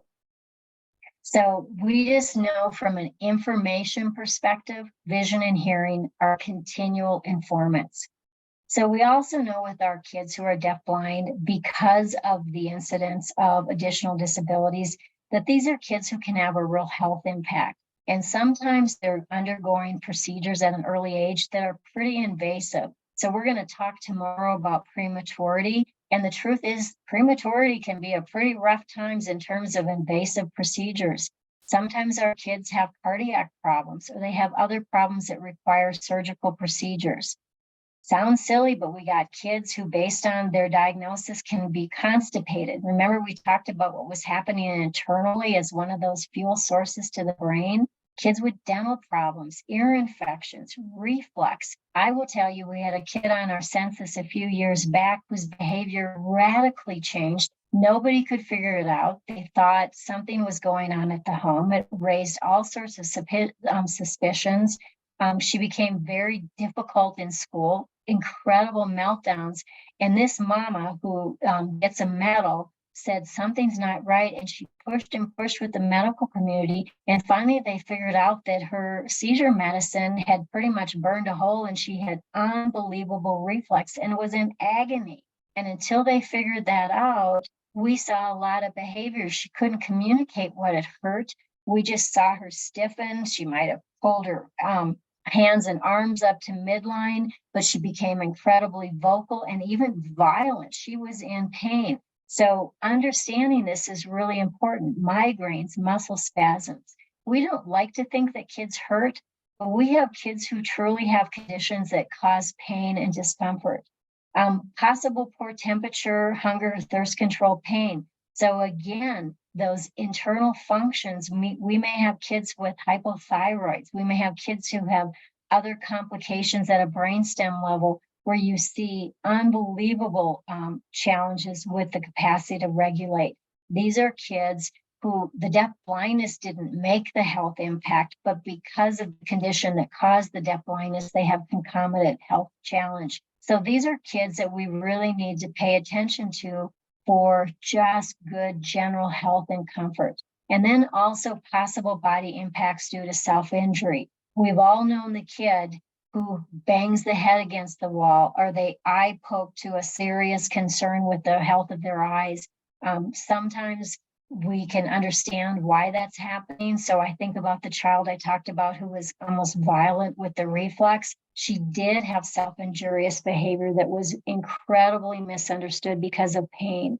So lots of things going on that we need to understand. And the other reason for this slide is if you have a child with health impact, that is going to be the family's first concern. You are going to take care of your child so that they stay alive, so that they're comfortable, so that they grow and thrive. And this can actually be contraindicated to the identification of deafblindness because people are worrying so much about the health and safety of the child. There may be less observation about the fact that the child does not seem to see and hear well. So again, it can be buried. And that's why we really have to pay attention to, are these things that are concomitant with a condition that can cause deafblindness, and how does that whole interaction work? The social emotional impact. So we think about, I always think of, if you think about where you hold a baby and what you do. So if I just put a baby in my arm, I automatically hold that child at a distance that has the natural visual focus. It's just kind of how nature built it in. Think of how we breastfeed a child, just natural good focus to the face. So we think about eye contact. We think about all the sounds we make early on to comfort our babies, to encourage our babies to do social interaction. So there's a lot that goes on between the infant and the caregiver that's visual and auditory. If the parent does not understand that the child has deafblindness, combined vision and hearing loss, the parent may actually misunderstand the signals from the baby. The baby's not making eye contact. So we just saw that picture of a baby who was diagnosed with infantile autism syndrome. We didn't hear from the mother, but I had to think that that mom was in some stress and some pain and some sadness, because the very thing we expect is that eye contact, that connection of you're my baby, you're my mom, you're my baby, you're my dad, you're my caregiver. So how we're wired early on is social emotional bonding happens a lot through the senses. Now, that doesn't discount touch. And again, what I want to say doesn't mean that if you are blind or if you are deaf, that you don't make good connections with your family. But what it means is that you may have caregivers that without some information and some guidance may not understand how to bond, how to attach, how to comfort, how to connect with their baby. And it's about reading those signals. And what encourages parents to feel that they are competent is they can soothe their baby. They can feed their baby. They can comfort their baby. So think about a child who is a poor feeder, and we don't understand the implications of hearing and vision. And the very things we do to set up feeding may require that we understand how that baby does what he does. How does he give cues that he's hungry? How does he find the bottle, etc.? So the truth is, it's not that the kid can't get there. It's that we may actually be creating an environment and a set of circumstances that is a mismatch to the child. And then we may have fewer communication partners, fewer social. So we can see kids who are deafblind who truly do not have the social development, the social emotional development that's really fundamental to their well-being.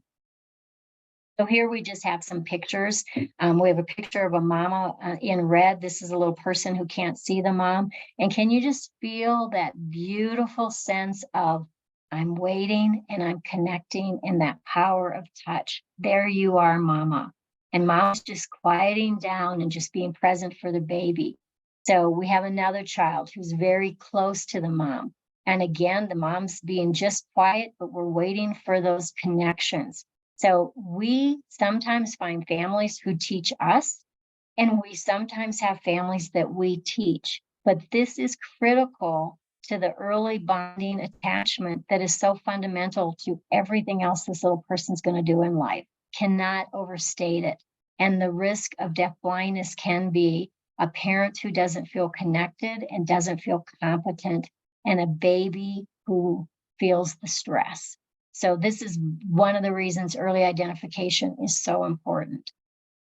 So social emotional impact, the other thing that we know is that kids with deaf blindness tend to have more stress. So think about it. Vision and hearing are safety senses. They tell us we're safe. We read situations just by looking, just by listening. And we also know when things are going to happen to us. So if I'm in the doctor's office, I kind of get a sense of what's going to happen. He can tell me what's going to happen. She can show me what's going to happen.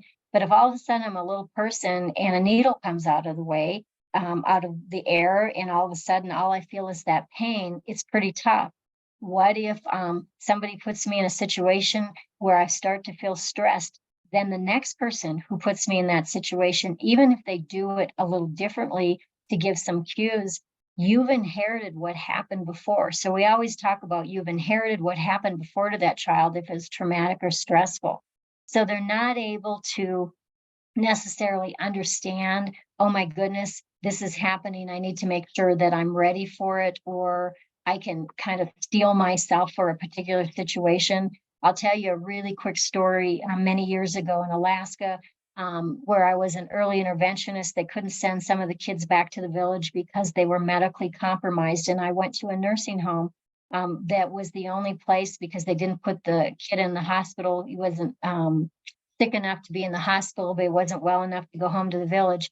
So I went into the nursing home and there was a little guy. And at that time, I'm assuming his hearing was fine. He had visual impairment. They wanted me to come do a functional vision assessment. This little guy was in a room by himself. I think he was probably 18 months to a little over 2 years. He was in one of those little devices where you sit and then you can mobile around, but he was reasonably safe. When he saw me, when I knelt down, I could tell he was kind of wary, like, who are you and what are you going to do? He had a trach because he was not able to eat orally, but he needed this trach. And so I bent down and he looked at me and I brought out my Slinky, and Slinkies are kind of a universal tool of engagement in my mind. I started messing with my Slinky and pretty soon his hand came out. He and I started to play and pretty soon I got a smile and we were just having a great time. And then all of a sudden I noticed this presence by me and I looked up and it was a nurse and she said to me, I need to suction him.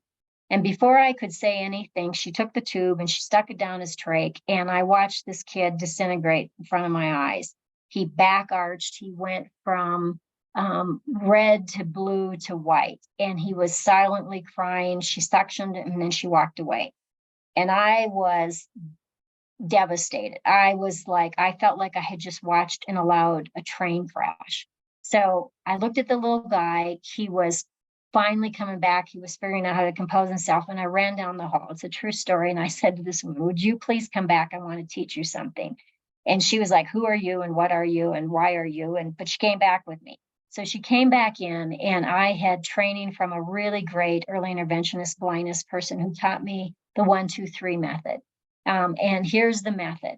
So if you're going to do something that a child really isn't going to like, wiping his nose, getting a shot, doing the suction, think of something a kid doesn't like, but you need to do it.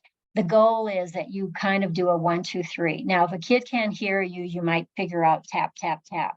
But here's what I trained her to do. I said, he doesn't know that you are doing a procedure with him. She goes, I have to do it. I said, I totally understand. So can I just teach you? So she knelt down. She established eye contact. She said, it's time to suction. She showed him the suction tube. Now, at this point, this kid can't get out of suctioning. You are going to be suctioned, but a minute, a fleeting second, time to be suctioned. When the suction went into his trach, she started 1. While he's being suctioned, 2. The very end, 3, it comes out, I show you we're finished. She goes, well, what if I don't get it? You say, suction, 1, 2, 3, until you're done. And here's what happened. This little boy learned to steel himself. He learned to suck it up. I know that's kind of a bad thing to say, but he learned to just say, this is going to happen to me. And this is what happens with this anxiety. I don't know what's coming. I don't know what's happening. And I don't know when it's ending. And that's where the 1, the 2, and the 3 comes in. It's the duration that says it's going to happen. It's happening. It's still happening. It's done. And I will say, if we did some of these things, we wouldn't see some of this anxiety. They have actually done saliva tests on kids who are deafblind, and their cortisol level is off the charts. They're in high alert all the time because they don't know what's going to happen to them. And that's why it's important to understand and identify deafblindness, because they can't see and hear to know what's coming, what's going to happen, and when it's over. So I hope you'll use my 1, 2, 3. We see a lot of fatigue socially, takes a lot of energy, and we can see kids, not so much our little people, but as they get older, we can see extreme feelings of being alone, being disconnected, kids who don't have communication systems with their peers, with their friends, with their families. So lots of things going on socially. Love this quote: beneath every behavior is a feeling, and beneath every feeling is a need. And when we meet that need, rather than focus on the behavior, we begin to deal with the cause and not the symptom. This is really, really true with our kids with deafblindness. So I got 10 minutes, communication. We could have, in fact, I taught a university course at North Carolina. I heard somebody's from North Carolina. I taught a bunch of North Carolina teachers, and the course was just on communication and deafblindness. It is a profound impact. It's profound.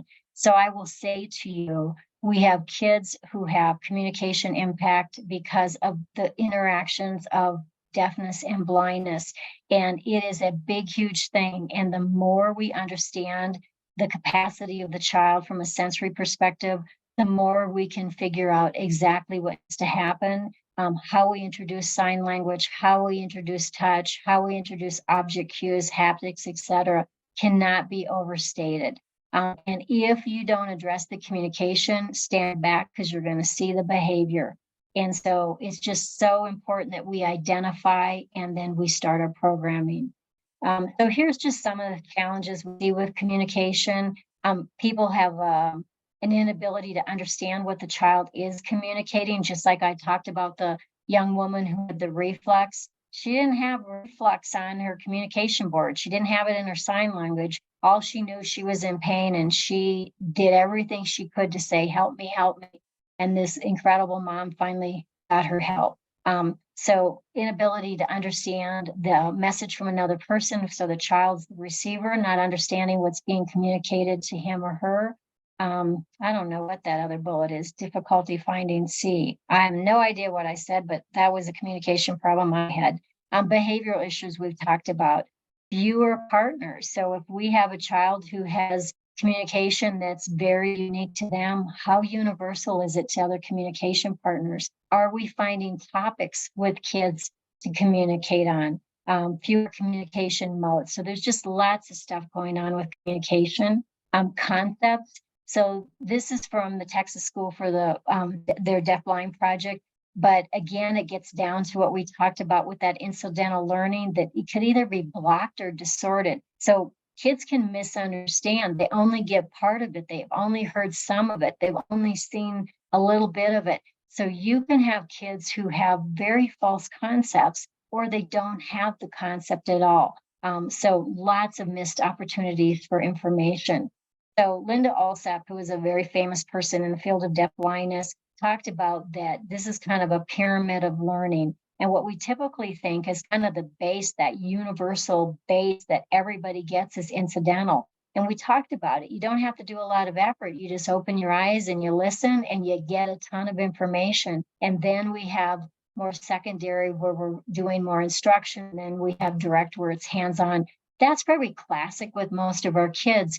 But this is actually reversed with kids who are deafblind, that we have to start out being phenomenally direct with our instruction. We have to be clear about the vocabulary. We have to be clear about the manipulatives.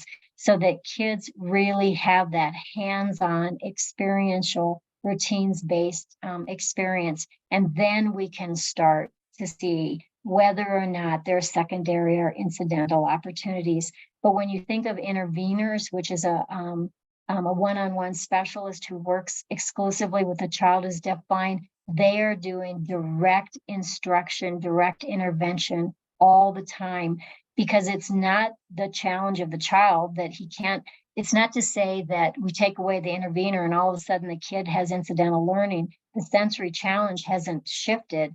So we have to do direct access continually. So here we just have gathering information, and this is from one of the AHOA modules through the National Center for Deafblindness. And I love it because here's somebody just learning about bread.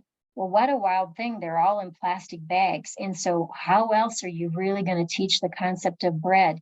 If he knows that you buy this, you take it home, you unpack it, you take it out, you make a sandwich, whatever, it starts to give you all the sense of all the many things that you have to do to really give that concept of bread. So we know that there's huge impacts on concepts and cognition. We see something called tactile selectivity, and that's, I talked about a little bit with the little boy that didn't have good preparation of what's going to happen to him. But sometimes we see kids that are pulling away. They don't want us to show them things.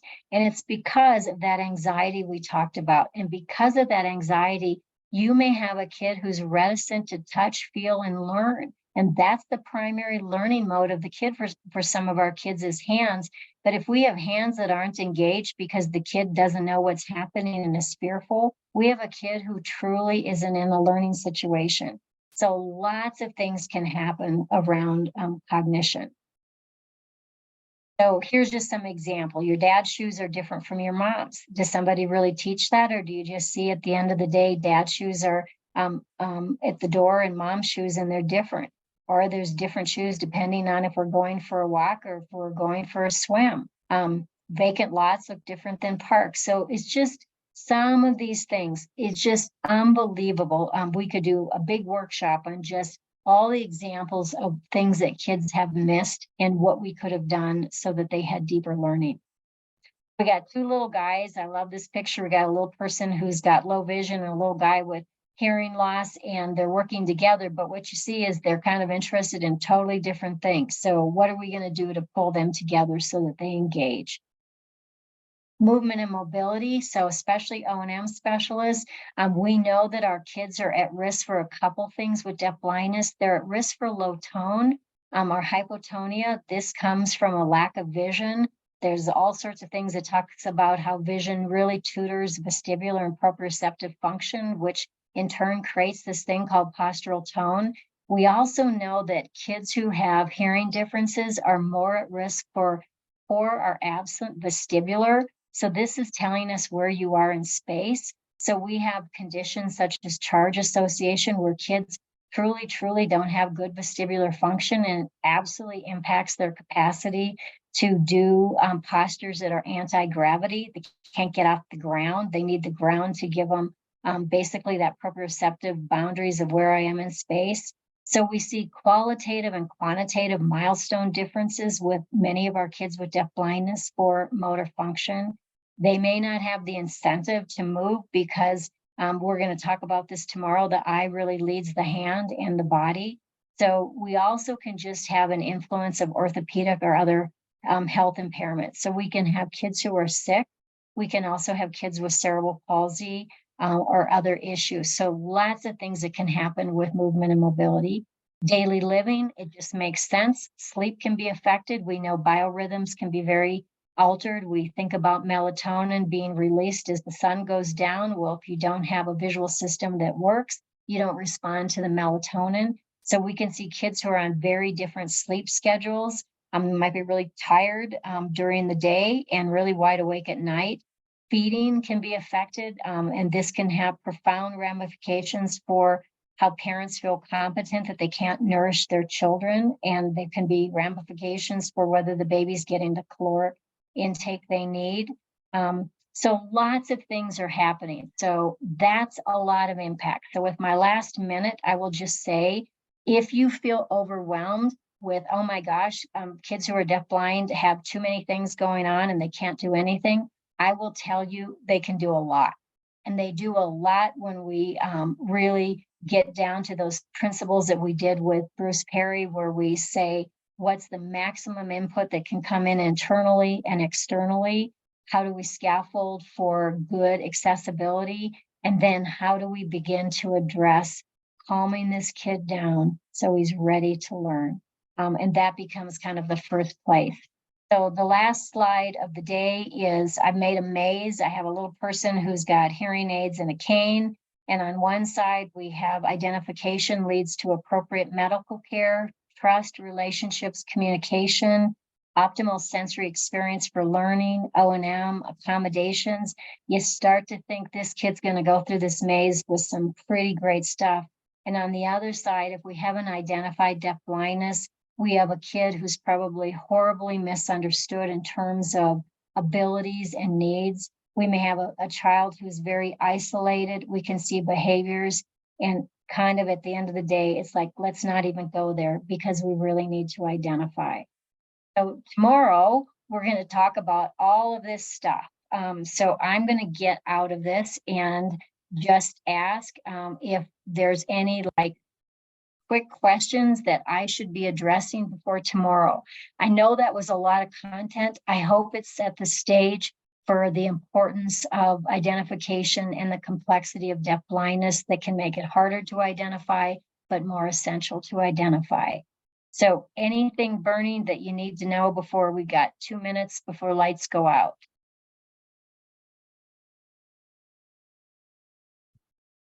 Just a comment. This is wonderful. Some great takeaways. Okay, good. I know it's a lot, and I got to tell you, I wish it were more interactive. I struggle with that. Like, how do I get all this stuff out to you? But I'm hoping it is helpful. So anything else? And then if not, we're going to do, I guess, the ACVREP code.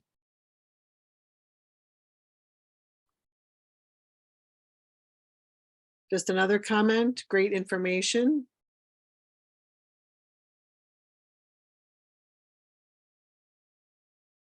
Okay. Hey, Sarah, thanks. Laura, thanks. Kristen, I appreciate. I know it's a lot. And tomorrow I'm going to ask you, and we're going to start out. I'm going to say, what are your questions? So get ready for that. So are we ready for the ACVREP code? I think we are. Just 2 more comments is a thank you, and you're covering what is needed. Thank you. Okay, today's end of the session ACVREP code is, it's a bunch of numbers, which is what seems to be what they would like. So here we go. 1 1 2 8 1 9 7 7.